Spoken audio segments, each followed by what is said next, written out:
I'll do a everyone. short I'll do a short introduction and then I'll get you guys going. Okay. Yeah. All right. Good afternoon. Thank you everyone for joining us for another installment of our language and culture series. We're very grateful to have representatives from Chief Dull Knife College joining us today to give us a few mini lessons and introductions to language and culture for Northern Cheyenne. So without much further ado, I'll pass it off to Mina Seminole.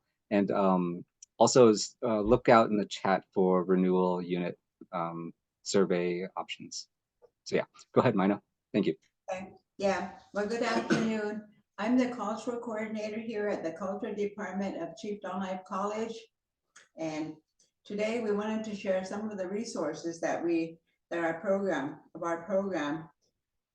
through the Montana Indian Language Program. It helps support our Cheyenne language to preserve, perpetuate through different forms of spoken, written, sign language, songs, our language goals and objectives. So our department consists of 6 members, which five of us here are first language speakers. And they are Clyde Wolflag, who is our language technician, Lenora Wolfname and Josephine Firestone are our language experts. And they help with mentoring the Cheyenne language through writing and assisting our linguist, Rosalia Badhorse. Bert Medicine Bowl teaches our Cheyenne language to the students here at the college. So our team will introduce some of the teaching and preservation efforts.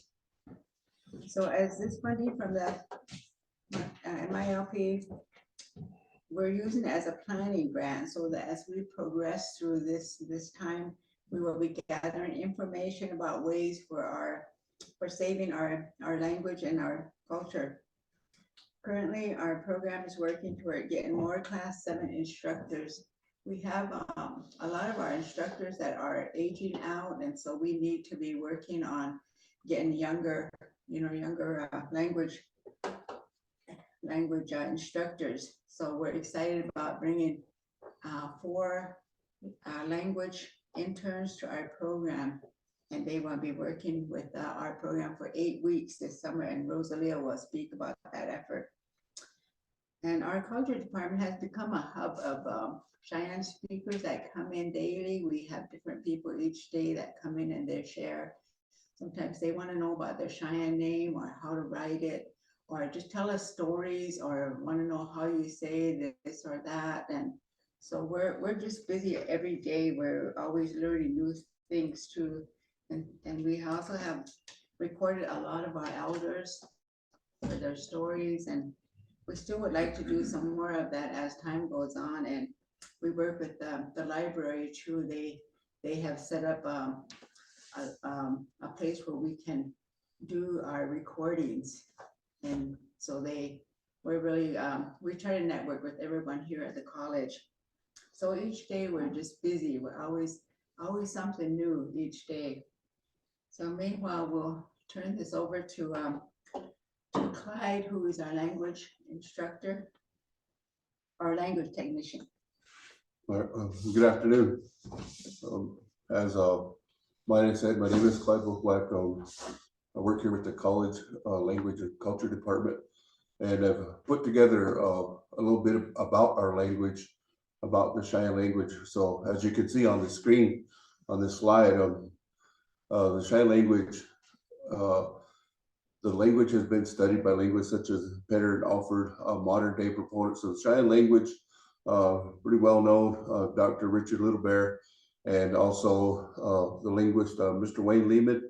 And the first person to preserve the written Cheyenne language in written form was Mr. Petter. He was a Mennonite minister. He came amongst the Cheyennes in Oklahoma and Montana in the early 1900s. Mr. Petter had previously done similar work on those, like I said, in Montana, Oklahoma.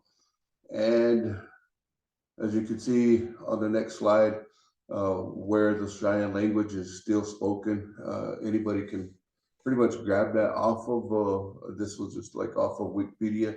So as you can see the map, Montana, where we're located in southeastern Montana, in Lame Deer, Montana, our communities consist of Busby, Bernie, Muddy, as Mina said, Lame Deer being the biggest population, and we also have Ashland.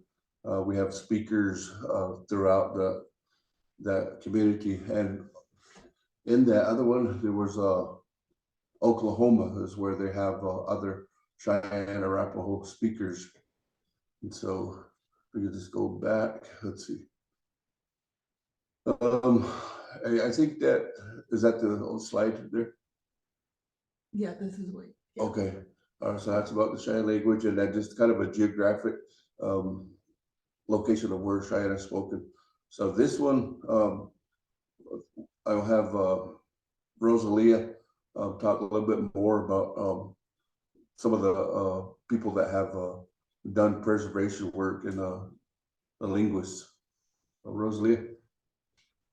Hi, I'm Rosalia Badhorse. I'm the newest person to be working here. I just got my degree from the University of Arizona in Native American languages and linguistics, and a lot of the stuff that I bring forth is kind of from like the second language learner perspective. I grew up with Cheyenne speakers, but I wasn't explicitly taught because, you know, my grandparents, they had struggled in school when they were younger, and they thought it would be easier for me to just know English. But then as I got older, I realized I wanted to come back around to this. And so I got my degree in linguistics. And so this is just more of a background on the previous linguists. The first one that Clyde mentioned, Rodolphe Petter, had about 20 letters total. And then the newest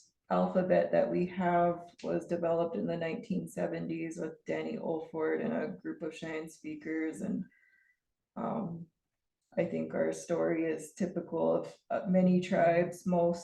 I've heard that most tribes, the first alphabet and first research that was produced is usually by some type of missionary of some sort. And then later we had the help of linguists come along like Danny Olford and then Wayne Lehman. And with Wayne Lehman and his time, he's helped develop the Cheyenne Dictionary, and through the college, they've developed just some basic materials here that the local schools can use. And let's see, continue with your slides. Okay, so a little bit about the current language status.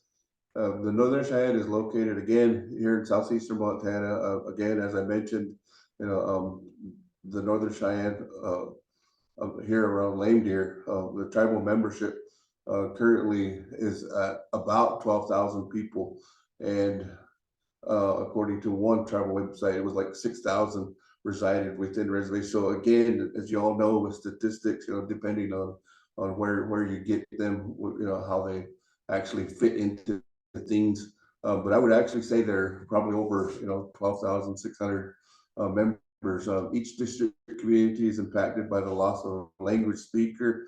As you know, we are, you know, close, tight-knit community, and we're always greatly impacted by the loss of a language speaker. And so as time moves on, we're losing more fluent language Cheyenne speakers within the community. So for us, you know, at the Language and Culture Department, one of our activities is to keep a running count of the current first language speakers. Today we are at, again, approximately 266. That's just within the reservation, but there are others who reside outside the boundaries of the reservation. So there could be more. You know, again, I think I already mentioned that our community is comprised of the 5 local communities: Busby, Lame Deer, Ashland, Muddy, and Vernon. So there on the graphic, you can see where Busby is located, where you see 212 runs east and west, with the first community being Busby. We have a kind of an off road that goes toward Wyoming, the community of Kirby Creek, there are Cheyennes up there, Busby, Muddy, Lame Deer, and Ashland. So we're located in southeast Montana. You see the Custer National Forest there in green. And so that's where we all currently reside. Thank you. Next one. Okay. As you know about endangered languages, according to Wikipedia, an endangered language is a language that is at risk of falling out of use, generally because it has a few surviving speakers. If it loses all of its native speakers, it becomes an extinct language. UNESCO defines 4 levels of language endangerment as safe, not endangered, and extinct. The Cheyenne language is on the endangered list. So that's kind of helps us to push ourselves along and do everything that we can to help preserve current status of our language. So, the preservation efforts here in Montana, as you can see, with what Rosalia shared, with some of the early missionaries, our language is well documented and preserved. As you heard, Mina mentioned that there are current projects, collaborating with the library where they are getting into virtual and AI type of stuff and photographing some of our elders and going in that direction as continued efforts to preserve the language. With the efforts of linguist Lehman, we now have a growing Cheyenne language dictionary. Lehman himself is also moving into the area of online technology, utilizing that audio for the general population. He has a language acquisition group that are participated by people who want to learn the language. So that's a continued effort.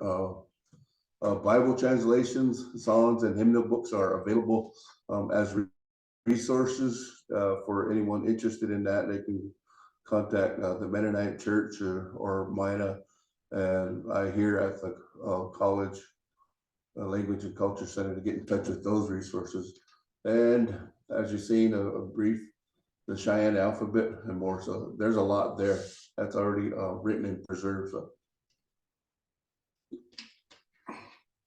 Again, just to reiterate revitalization efforts, how it's currently being regenerated at this time. Our tribe, Northern Cheyenne Tribal Government, created an official tribal resolution declaring the Northern Cheyenne language as the official language.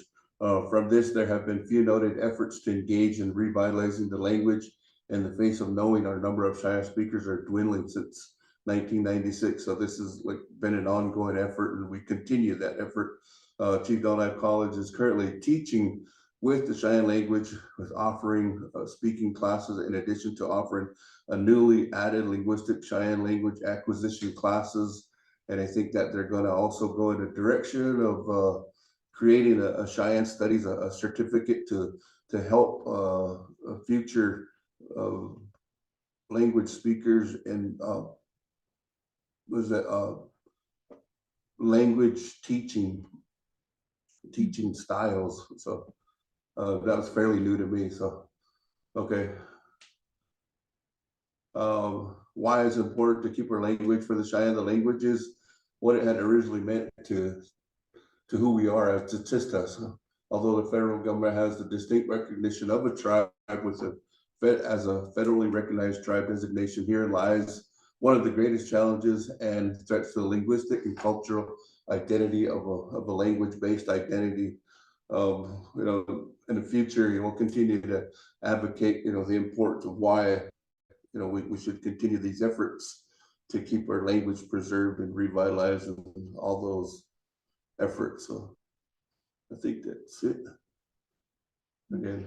Okay. All righty, thank you. Give it back over to Rosalia. All right, so yeah, so I'm a new instructor here at Chief Del Knife College. I teach Cheyenne grammar and writing 1 and 2, and so I basically teach.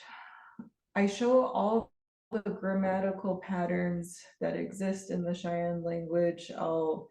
I like to use a lot of highlighters and colors, and I'll highlight different things so that students can see the patterns that they need to pay attention to. the word, the key verb that you see highlighted here is the verb for tired. I'm tired, you're tired, he, she's tired. And so basically, I'll give students a verb and we just run through these verb conjugations.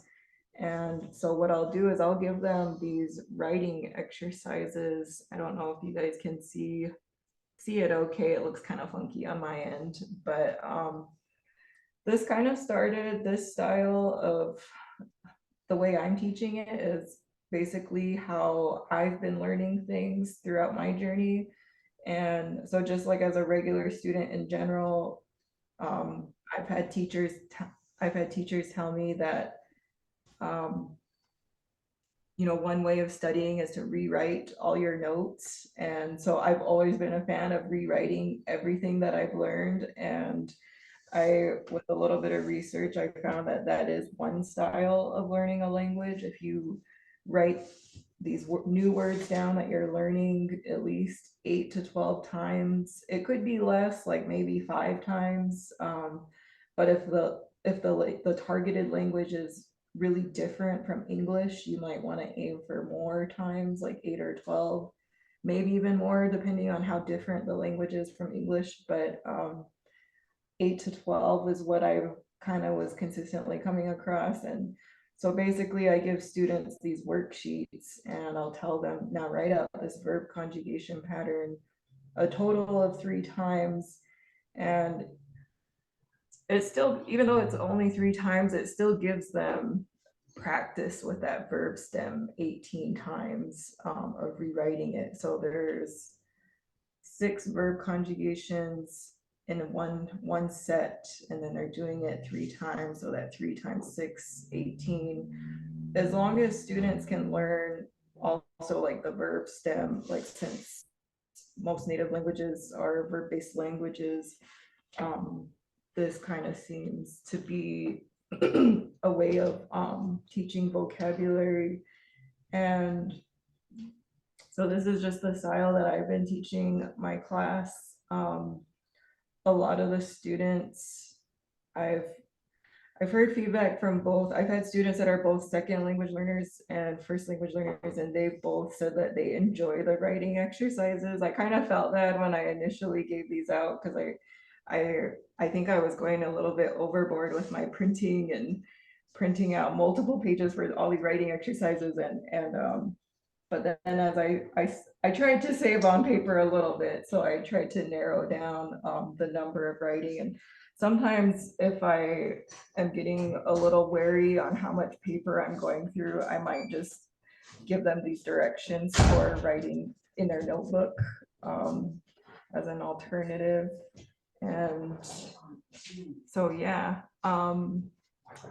and then I'll come back around to it. I'll tell the students, in your notebook, please write down the verb conjugation pattern, just listing the subject marker and grammatical number. And so those highlighted purple pieces, they had to have memorized that. They'll need to tell me that. And then I'll come back around again another time and have them tell me, now what is the verb stem? And then they'll write that out. And this is kind of how I run through all these different verb stems. And so this is just one style of teaching that I've been going through. I do feel a little guilty going through all the paper that I do. I've debated whether or not to switch over to like online, having students type these out, but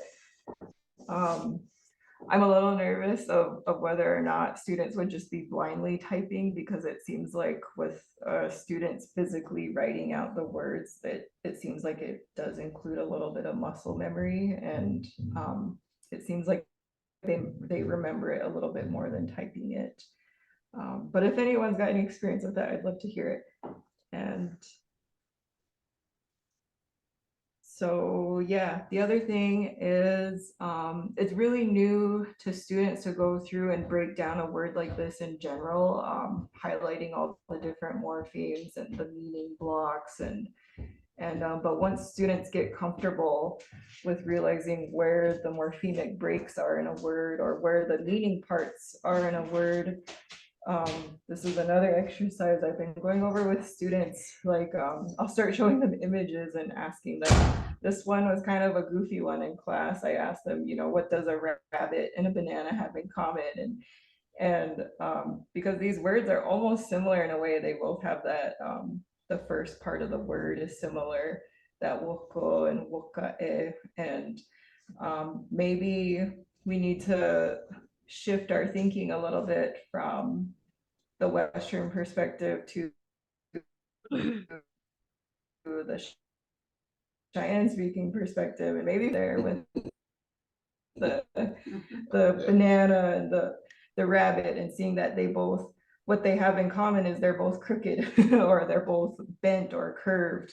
And so this the root word here seems to be referring to a crooked one, and but whereas here one is animate, one is inanimate. And so yeah, so we really start to break down words and get into the meaning of words. And I always get really excited about this section because even though my grandparents didn't explicitly teach me the language, my grandpa would sit down with me and he would explain certain words to me and tell me about how certain words are related. And so this is something I try to make sure to incorporate, because as Clyde was mentioning earlier with the dictionary that Wayne Lehman has been working on with Cheyenne speakers, we still have Cheyenne speakers getting together and coming here, and they visit and they discuss, how would you say this in the language? And at the same time, I'm trying to facilitate like a mini conversation like that in the classroom with students, and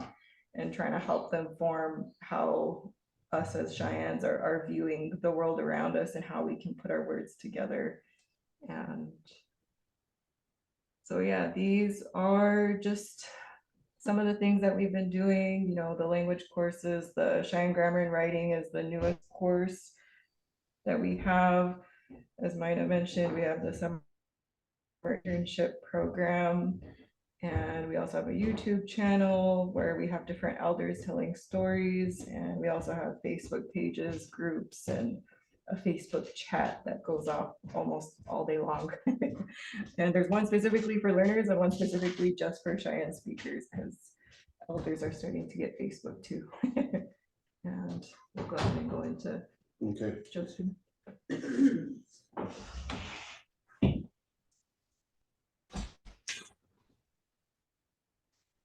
So Matt, we're gonna stop with the Google Slides presentation and have Miss Josephine Firecrow do a sample lesson, vocabulary. Zoom. Ha. Favourable. Ja, super. Tagen på ekter och Detta. förståelse. Okay, so Yeah. when you are, Matt. I don't even know. We're ready for you.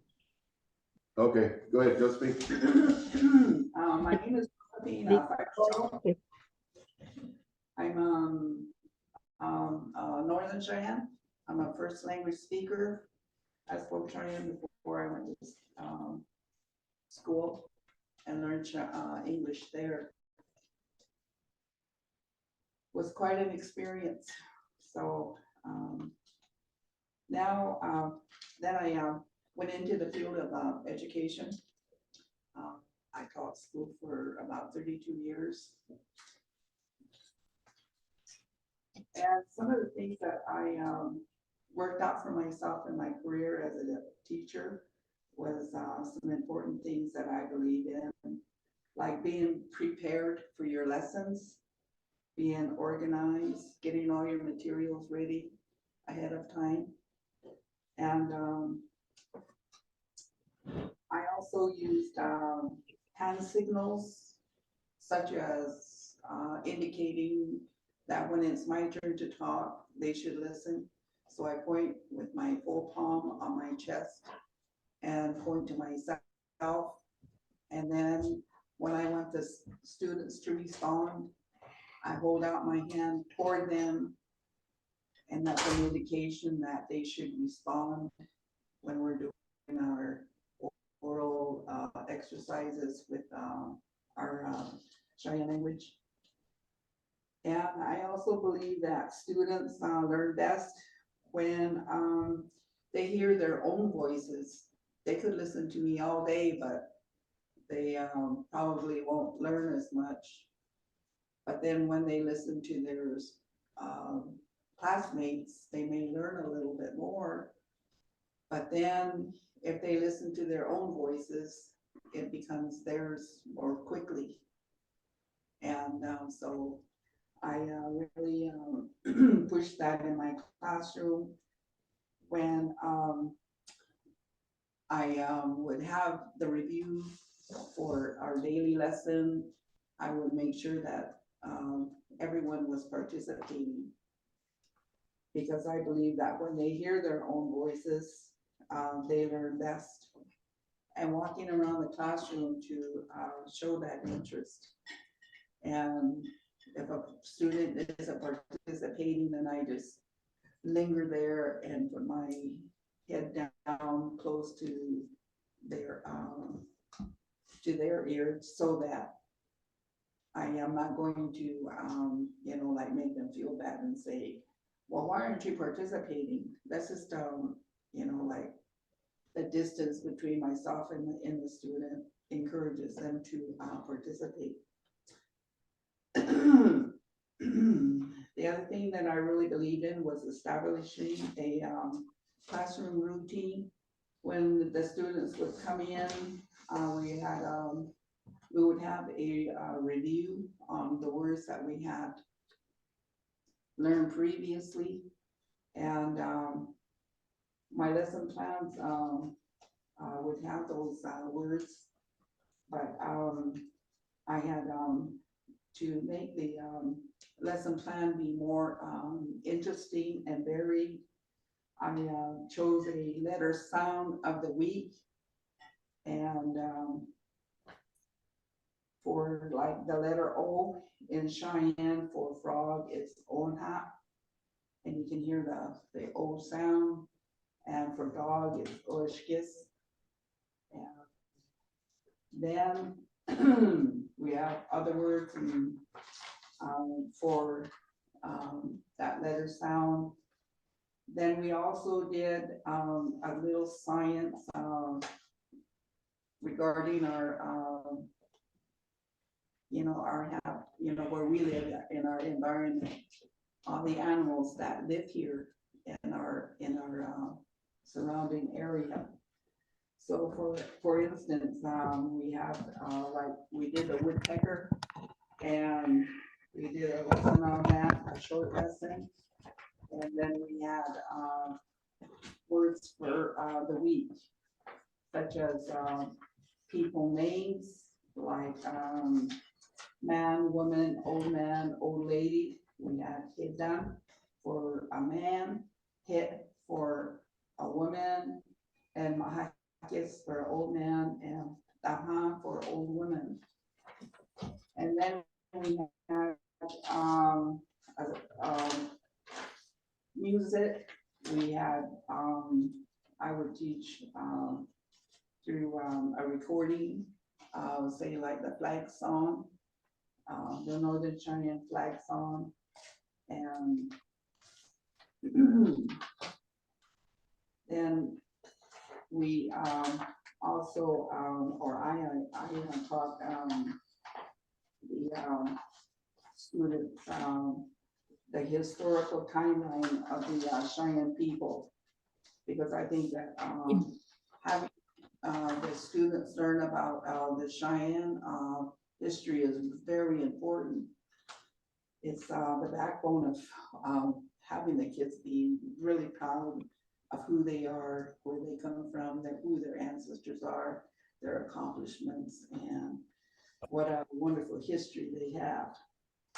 So we made sure that, or I made sure that I did that, and I would share 2, 3, maybe 4 historical dates, and then we did our traditional beliefs, and we had the Cheyenne ethics, and for some of the lessons, it was just something as simple as sitting around the table and asking to have somebody pass the salt, pass the pepper. Yeah, stunts wopomas is pass the salt, and yeah, stunts monuments or pass the pepper. And pass the bread would be yeah, stunts bukumia. And then on my word wall, I had things that I wanted to really instill pride. And so the top word there is written in Cheyenne, rather than have the students call me Miss Fire Crow, I have the kids do wisdom summit, which is appear, and that means teacher. And then my Cheyenne name too is Mugat. It means little woman, Cheyenne. And we had these words to encourage Cheyenne. This first word here is tissinist, and I would praise them by saying "epipa," which means it's good when they would make good responses, and Nepamoeda when they would stand up and follow directions, and if they made a mistake in saying their words, I didn't say, well, you made a mistake there, let's say that again. I would say it was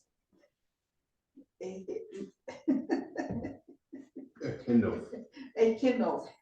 I would say taunts or ninas a kindle, like go out the door or come here, so that I could show them the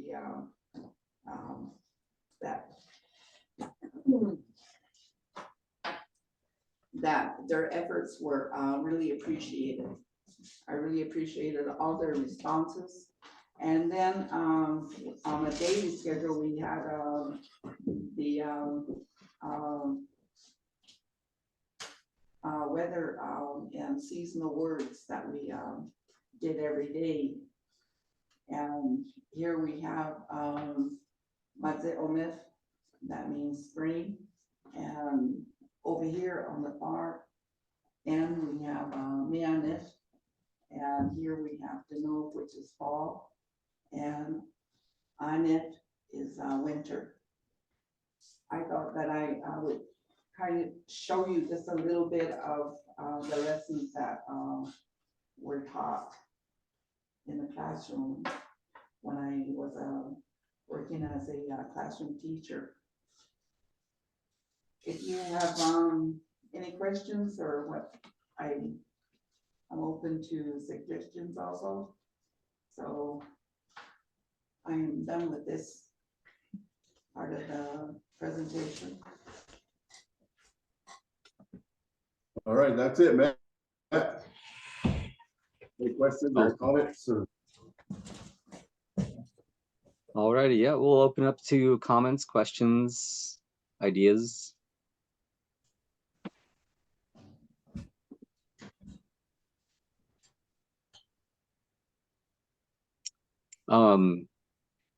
That's a lot of great resources you've developed there. What are some of the things you really want to see shared in the schools of the area in your region?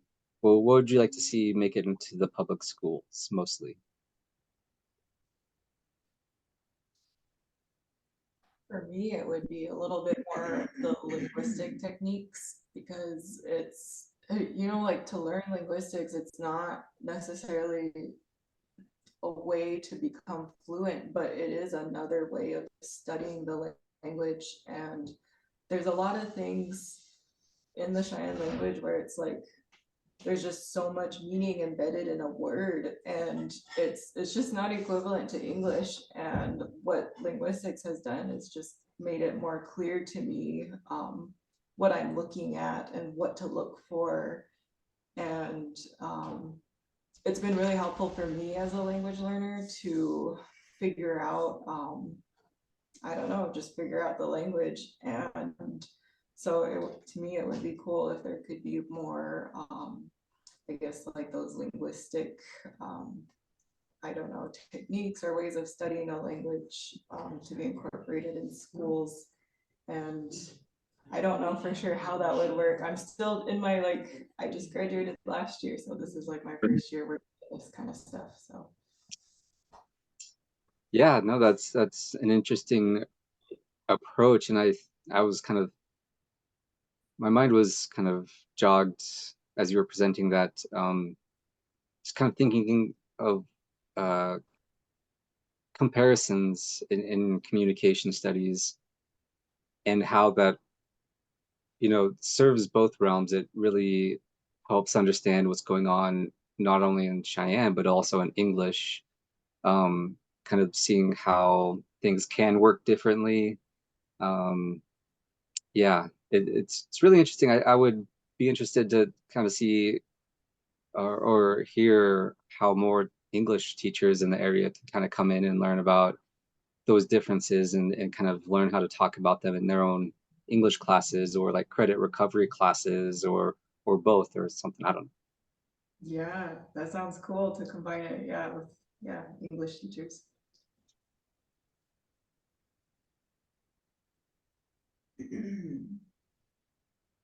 Any other thoughts,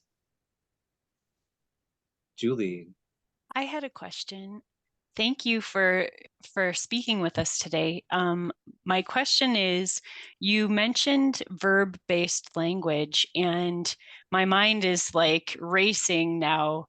How are you approaching that with students if English is now their first language, and they're learning their native language, and it has such a separate worldview and it's verb-based? How what are some ways that you're approaching that, and are students struggling with that difference between English and Cheyenne? Yeah, I think it always like shocks students. It shocked me when I first learned about it. I didn't realize English was a noun-based language, and with I think it just makes studying a lot easier because you know, like when I was in elementary school, like geez, 2 decades ago, a little bit more than that.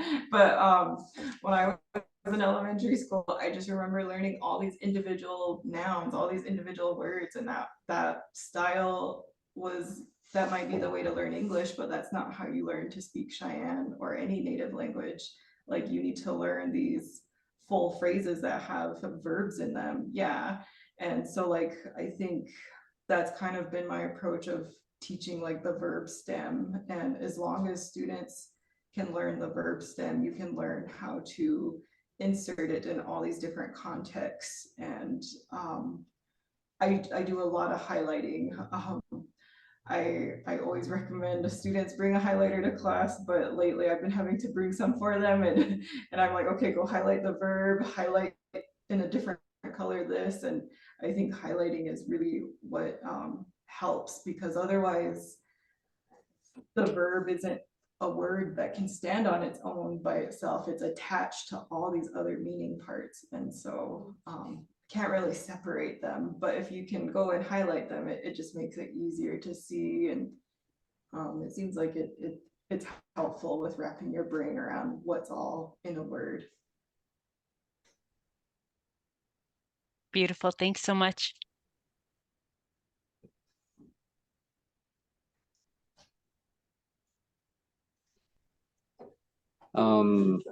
What are some maybe obstacles to becoming like a class 7 language instructor, or like uh I don't know, what are some things that would help community members to try to get involved in learning the language, or I don't know, something like that.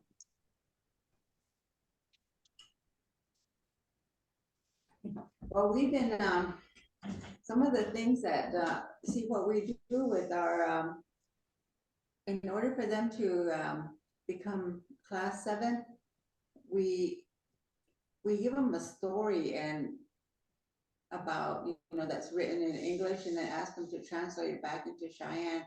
And a lot of things you can't just transfer verbatim, and from English to Cheyenne. So that's been a real challenge, and we've been talking about ways that maybe we may need to change some of that, because we have so few, first language speakers anymore.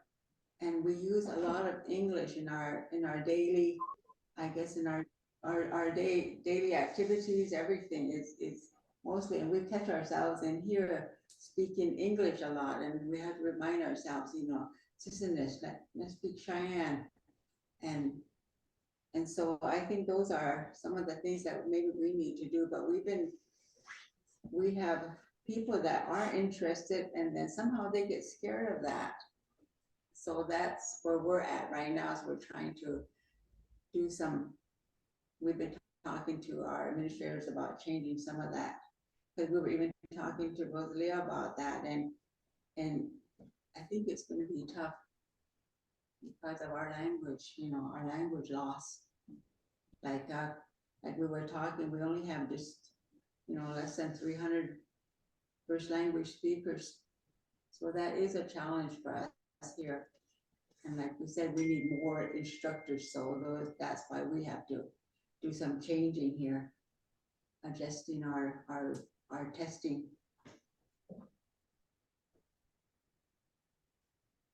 Yeah, I think we're like kind of in a time of transition right now, because before, when Class 7 was developed, it was targeting first language speakers, and with the numbers dwindling and a lot of people, we still have elder speakers, but a lot of them are retiring now, and it's just, I think we're in that transition of needing to figure out how to recruit younger Class 7, which means probably pulling from this second language learner pool. And so, yeah, I would say we're still in the transition phase.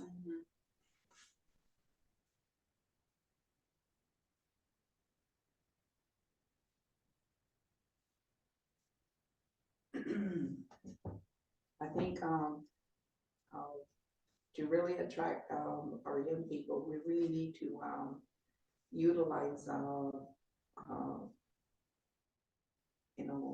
I think put ourselves out there. Start by naming our town its real name,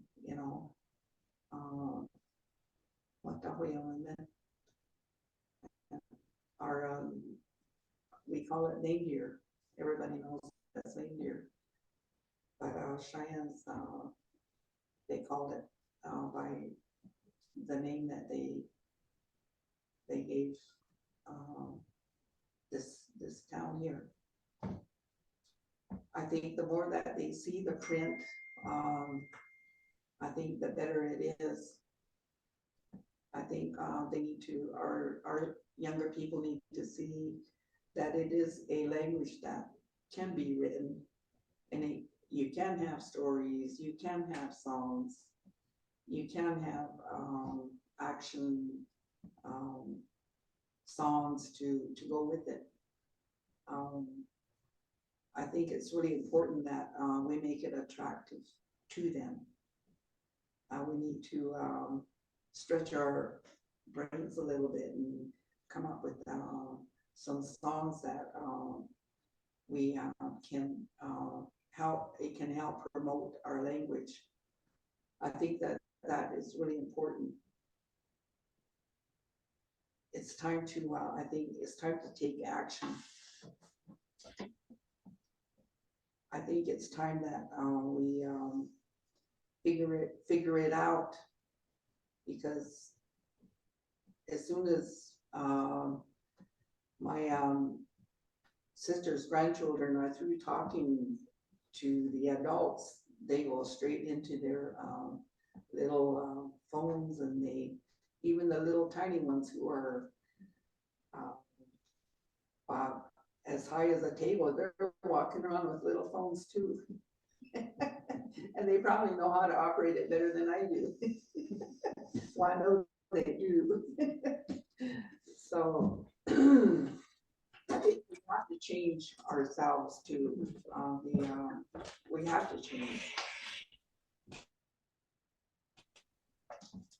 If we want change, that we have to change ourselves. I know what Thank you you think for that. about that, Klein. Yeah.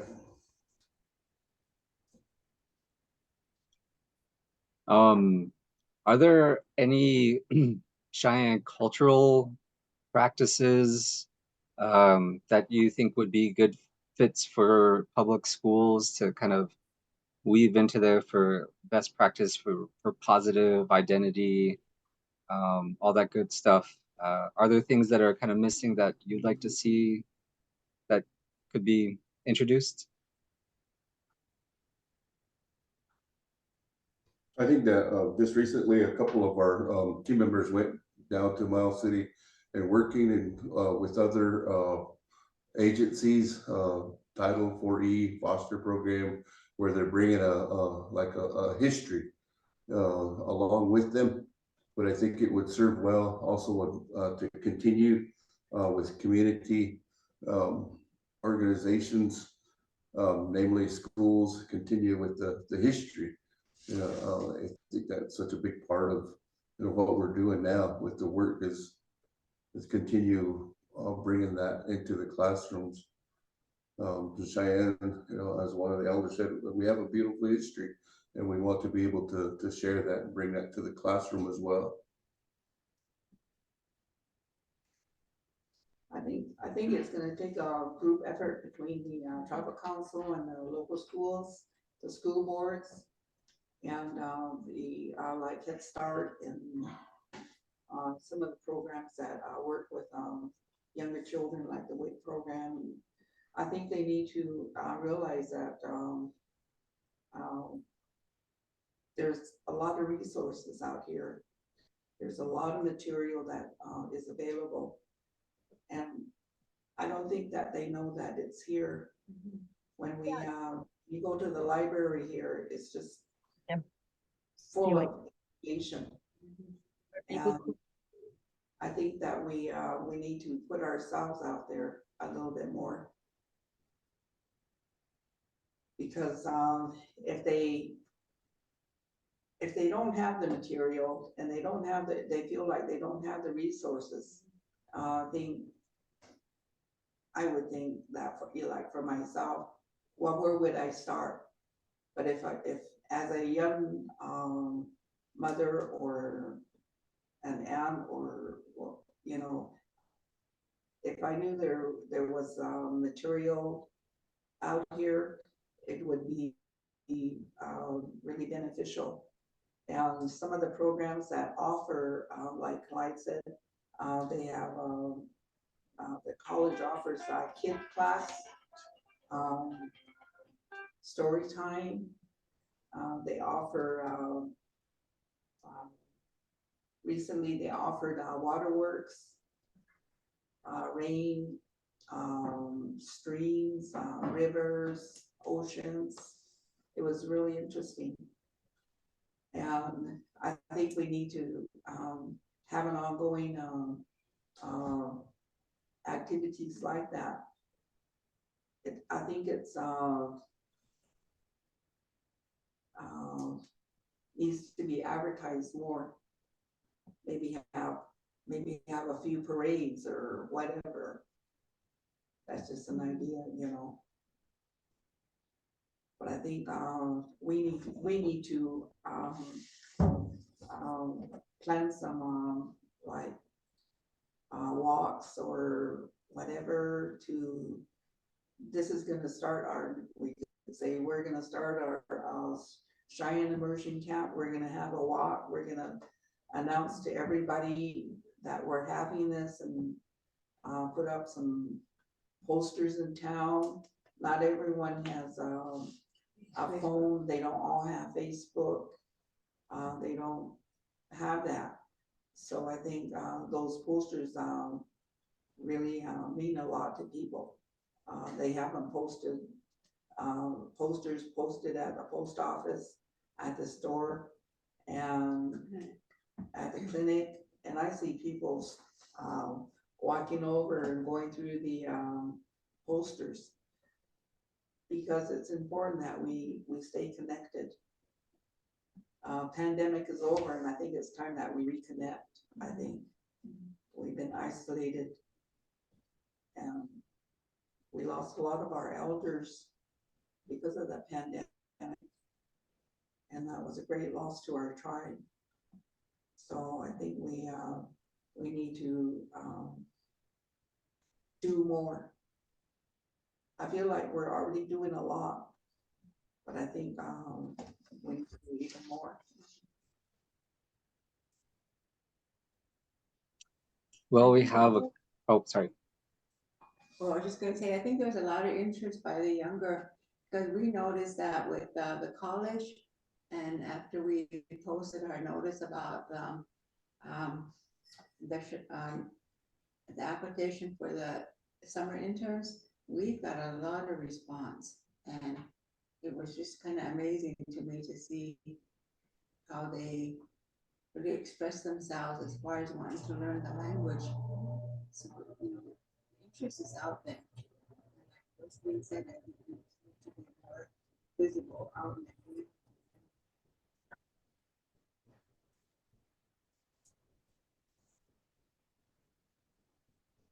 That's great news. I heard from other groups that there's tremendous interest in language interning from the young people at this point, and so that's a great sign. With a few minutes left, do you have any parting gifts of cultural knowledge regarding springtime or summertime that's coming upon us from the Cheyenne perspective? I don't know, anything that strikes. What's pandemic is the turning from winter to spring, that we come back into being. So that's always a thought that we come to enjoy and redo life. This is what's pandemic. And then that's it.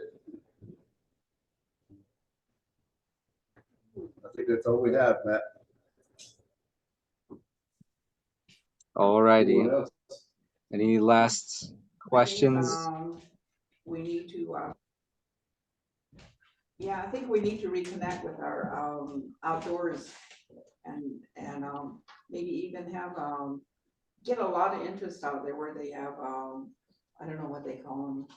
They run and then they walk and then they bike or whatever. Oh, yeah. Like between Reindeer and where they're gonna have the powwow, and have Cheyenne words to describe it, and have our MCs get out there and say these words, and also in English, so they're not completely lost, you know.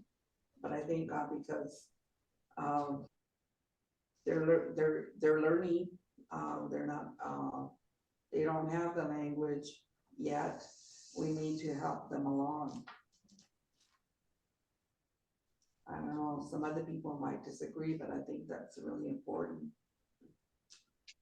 But as we come into the season of having sun dances, those are really big cultural events, big powwows, rodeos.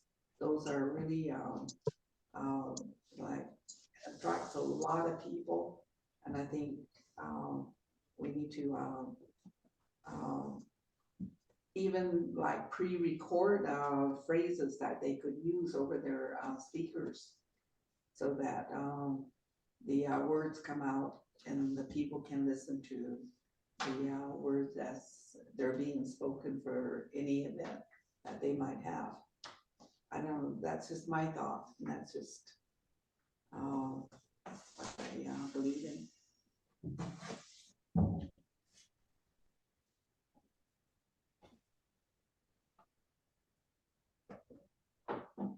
Well, all right.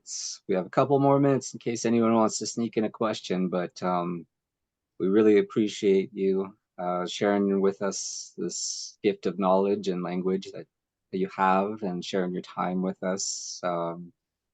Yeah, for those in attendance who are interested in renewal units, check the chat for the link. Hopefully it's up and working.